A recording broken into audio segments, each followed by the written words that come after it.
Hello दोस्तों, कैसे हैं आप सब। आशा करता हूँ आप सब बढ़िया होंगे। अमर क्रिएशंस के इस नए वीडियो में आप सभी का हार्दिक स्वागत है। आज की कहानी है ऑस्ट्रेलिया की।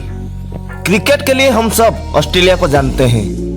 हाल ही में इंडिया का वर्ल्ड चैंपियन बनने का सपना ऑस्ट्रेलिया ने चकनाचूर कर दिया था। एक बहुत ही पीसफुल कंट्री है ऑस्ट्रेलिया। लेकिन इसी ऑस्ट्रेलिया में 27 साल पहले एक ऐसा इंसिडेंट हुआ जो ना सिर्फ ऑस्ट्रेलिया बल्कि पूरी दुनिया को झकझोर कर रख दिया था। इतिहास में ऑस्ट्रेलिया में इससे बड़ा खूनी खेल ना इससे पहले कभी खेला गया ना इसके बाद कभी खेला गया। लेकिन इस क्राइम के बाद ऑस्ट्रेलिया गवर्नमेंट ने एक ऐसा स्टेप उठाया था जिसको बाराक ओबामा ने भी प्रेज किया था। कहानी शुरू करूं उससे पहले कुछ इन्फॉर्मेशन शेयर करता हूं। आपको पता है इस दुनिया में सबसे ज्यादा अननेचुरल डेथ किस चीज से होती है?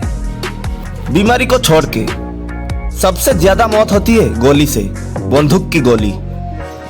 वर्ल्ड वाइड एवरेज 2.5 लाख लोग हर साल गन शॉट में मारे जाते हैं। यानी कि उन्हें गोली मारी जाती है या फिर वो खुद को गोली मार लेते हैं। इसमें कुछ साल पहले तक अमेरिका नंबर 1 था, लेकिन अब ब्राजील नंबर 1 है। लास्ट ईयर 49,346 लोग ब्राजील में गोली से मरे हैं। 45,222 लोग एक साल में अमेरिका में मरे हैं। इस लिस्ट में 5वें नंबर पे हम हैं। इंडिया में पिछले साल 14,710 लोग गोली से मरे हैं। अब चलते हैं कहानी के तरफ। ये कहानी है 28 अप्रैल 1996 की। ऑस्ट्रेलिया में एक जगह है तस्मानिया। वहां पे एक जगह है पोर्ट आर्थर। क्योंकि ऑस्ट्रेलिया भी कभी अंग्रेजों का गुलाम था, तो पोर्ट आर्थर उस वक्त एक जेल हुआ करता था। आजादी के बाद इसे एक म्यूजियम बनाया गया। पास में एक नदी भी है। बेहद खूबसूरत मंजर है। तो ये एक टूरिस्ट प्लेस बन गया। कैफे, रेस्टोरेंट सब खुल गए। जो भी ऑस्ट्रेलिया घूमने जाता तो एक बार पोर्ट आर्थर जरूर घूमता। इसी तस्मानिया में एक लड़का रहता था जिसका नाम है मार्टिन ब्रायंट। एक ठीक ठाक परिवार का लड़का, ना बहुत अमीर ना गरीब। बचपन से ही ये आम लड़कों से थोड़ा अलग था। लोगों से घुलना मिलना उसे पसंद नहीं था। ज्यादातर तन्हा रहता।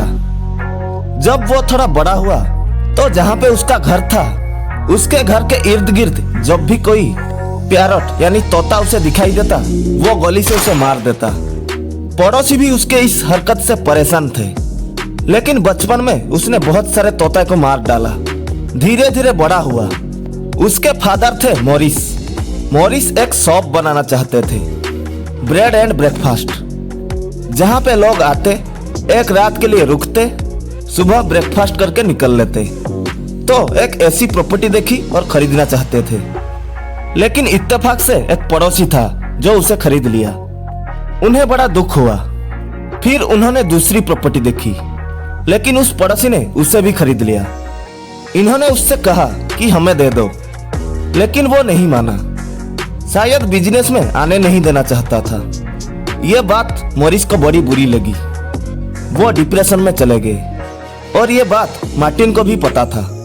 फिर एक रोज मॉरिस की लाश घर के कुछ ही दूरी पर एक तालाब के किनारे मिला। रहस्यमय मौत थी, लेकिन पुलिस ने कहा कि ये सुसाइड है। ये बात मार्टिन के दिल में घर कर गई। इसी दौरान मार्टिन की दोस्ती पड़ोस के एक लेडी से होती है। लेडी उम्र में मार्टिन से करीब 30 साल बड़ी थी। वो लेडी अकेली थी और बहुत अमीर थी। दोनों एक दूसरे के बहुत करीब होते गए। कुछ वक्त बाद एक कार एक्सीडेंट में ये लेडी, जिनका नाम था हेलेन हार्वी, और मार्टिन इंजर्ड होते हैं। 2-3 दिन के बाद हेलेन की मौत हो गई। मार्टिन की चोट बहुत गहरी नहीं थी, वो बच गया। हेलेन ने मरने से पहले एक वसीयत की और अपनी सारी प्रॉपर्टी कैश मार्टिन के नाम कर दिया।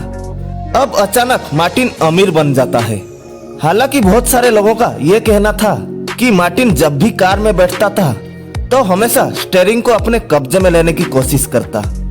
अगर कोई दूसरा भी चला रहा हो तो उनका कहना था कि उस दिन भी ऐसा ही हुआ था। पैसे आने के बाद मार्टिन ने वर्ल्ड टूर शुरू किया। खूब पैसे उड़ाने के बाद जब वो वापस आया, जब सारी दुनिया घूम ली, सब कुछ देख लिया, 28 साल उसकी उम्र हो गई। उसे दुनिया अच्छी नहीं लग रही थी, उसका मोह भंग हो चुका था। उसे लगा उसको जो भी चाहिए था सब कुछ मिल गया। तब उसने AR-15 नाम का एक ऑटोमेटिक राइफल खरीदा और साथ में एक LIA-1 नाम के एक सेमी ऑटोमेटिक वेपन। AR-15 एक मिनट में कई 100 राउंड फायर कर सकता था। 28 अप्रैल 1996 की तारीख आई, ऑस्ट्रेलिया के इतिहास के सबसे खूनी दिन की। दोपहर करीब 12 बजे मार्टिन अपने घर से निकलता है। करीब 1:10 पर वो पहुंचता है पोर्ट आर्थर। वहां वो एंट्री गेट के पास पहुंचता है ठीक 1:13 पर। टिकट लेता है। अंदर में एक कैफे में जाके वो लंच ऑर्डर करता है, खाना खाता है। उसके पास एक बड़ा सा बैग था, बैग को नीचे रखता है। कैफे के अंदर उस वक्त बहुत सारे टूरिस्ट थे, अलग अलग देशों के। खाना खाने के बाद वहीं कुर्सी में बैठ के वो आराम करता है। फिर अचानक बैग खोलता है। बैग के अंदर से AR-15 राइफल निकालता है। टूरिस्ट के तरफ उसका मुंह करता है और ट्रिगर दबा देता है। करीब 15 सेकंड तक उसने गोलीबारी की। 12 लोग तो वहीं पे मर गए, बाकी बहुत सारे घायल हुए। 15 सेकंड के बाद वो कैफे से बाहर निकला। बाहर निकलते वक्त भी वो लगातार फायरिंग कर रहा था। सामने एक गिफ्ट शॉप था। अब वो गिफ्ट शॉप में घुसता है। वहां फिर गोली चलाना शुरू करता है। कुछ सेकंड में 8 लोग गिर जाते हैं। वहां से निकल के कार पार्किंग के तरफ बढ़ता है। कार में बैठने से पहले वहां पे भी अंधाधुंध फायर करता है। 7 लोग वहां पे मारे जाते हैं। तब तक सिक्योरिटी और बाकी लोग अलर्ट हो गए थे, लेकिन उन्हें कुछ समझ नहीं आ रहा था कि ये सब हो क्या रहा है। 27 लोगों को मार के साथ में 2 और लोगों को बंधक बना के वो वहां से निकल जाता है। फिर आगे एक टूल बूथ था, वहां पे गाड़ी को रोक के फिर फायरिंग करता है। 4 लोगों को वहां मारता है। वहां से गाड़ी को तेजी से भगा के पास में एक जगह है सीस कैफ, वहां पे एक बोर्डिंग हाउस था, वहां जाके गोलीबारी करता है और उन 2 बंधक को अंदर ले जाता है। इधर पोर्ट आर्थर में पुलिस पहुंचती है, घायलों को अस्पताल ले जाया जाता है।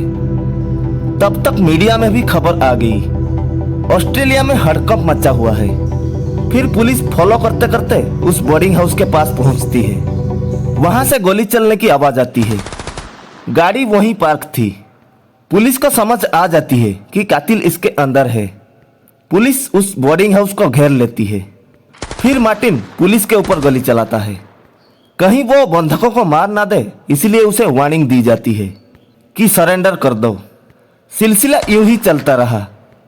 अगले दिन सुबह अचानक पुलिस ने देखा कि बोर्डिंग हाउस से धुआं उठ रहा है। मार्टिन ने पूरे बोर्डिंग हाउस में आग लगा दी थी।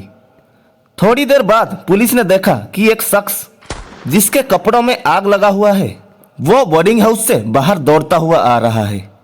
पुलिस ने फौरन उसे पकड़ा, आग बुझाया। वो कोई और नहीं मार्टिन था। उसने गेस्ट हाउस के साथ साथ खुद को भी आग लगा लिया, लेकिन जब आग लगी तकलीफ हुई तो वो बाहर भागा। पुलिस अंदर जाती है तो जो बंधक थे उनको भी मार दिया था। कुल मिला के अब लाशों की गिनती 35 हो गई थी और 23 बुरी तरह से इंजर्ड, यानी 58 लोग गोलीबारी के शिकार हुए थे। मार्टिन को फौरन अस्पताल ले जाया जाता है। मरने वालों में बहुत सारे विदेशी थे, बच्चे भी थे, औरतें भी थीं, बुजुर्ग भी थे, आदमी भी थे। मार्टिन को अस्पताल से निकालने के बाद जेल में रखा जाता है। पूछताछ होती है। पहले तो वो सरासर इनकार करता है कि उसने ऐसा कुछ नहीं किया। लंबा मुकदमा चला। फिर अदालत ने अपना फैसला सुनाया। मार्टिन को 35 कत्ल के लिए 35 उम्र कैद की सजा सुनाई जाती है। हर एक कत्ल के लिए 1 लाइफ इम्प्रिजनमेंट। इसके अलावा 23 लोगों को उसने इंजर्ड किया। उसने फायर आर्म्स के रूल्स को तोड़ा। उसने एक हिस्टोरिकल प्लेस को नुकसान पहुंचाया। उसने ऑन ड्यूटी लोगों को नुकसान पहुंचाया। इन सब के लिए और इस नरसंहार के लिए 35 उम्र कैद के अलावा अदालत ने उसे 1035 साल की और कैद सुनाई। साथ में ये भी कहा कि ये पैरोल या बेल का हकदार नहीं होगा, यानी एक बार ये जेल के अंदर गया तो फिर उसका लाश ही बाहर आएगा। ऑस्ट्रेलिया में इससे सख्त सजा आज तक किसी को नहीं मिली और ऑस्ट्रेलिया में उम्र कैद से बड़ी कोई सजा है नहीं। 27 साल हो चुका है और मार्टिन अब 56 साल का हो चुका है।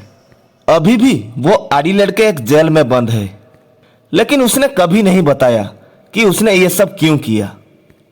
इस इंसिडेंट के बाद ऑस्ट्रेलिया गवर्नमेंट ने तय किया कि वहाँ automatic semi automatic weapons rifle का कोई लाइसेंस इशू नहीं किया जाएगा।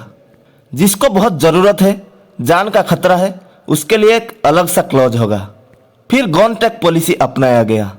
जिन जिन लोगों को लाइसेंस में गन दे दिया गया था वो अपने आप या तो वापस करे, नहीं तो उनसे वापस ले लिया जाएगा।